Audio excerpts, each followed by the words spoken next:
কোনো মেম্বারও আসে নাই, চেয়ারম্যানও আসে নাই, উপজেলার থেকে কোনো চেয়ারম্যানও আসে নাই এই পর্যন্ত। আমাদের বাড়ি আমাদের বাড়ির কাছে চলে আসছে পানি, বাড়িও ডুবে যাচ্ছে। কোনো আশ্রয় কেন্দ্র আমাদের কোনো নেওয়ার কোনো চেষ্টায় কেউ নাই।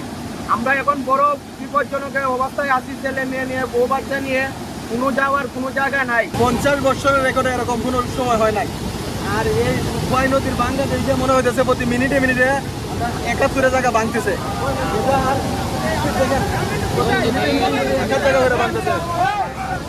একটু বিচ্ছেন ভাঙতেছে এদিকে। আর খোয়াই নদীর যে ভয়াবহভাবে স্পিডটা আমরা স্রোতটা দেখতেছি, মনে হচ্ছে না এটা যদি আল্লাহ রক্ষা না করুন, বৃষ্টি যদি না কমে, তাহলে এই ভাঙ্গা কি পানির স্পিড কিভাবে কমবো?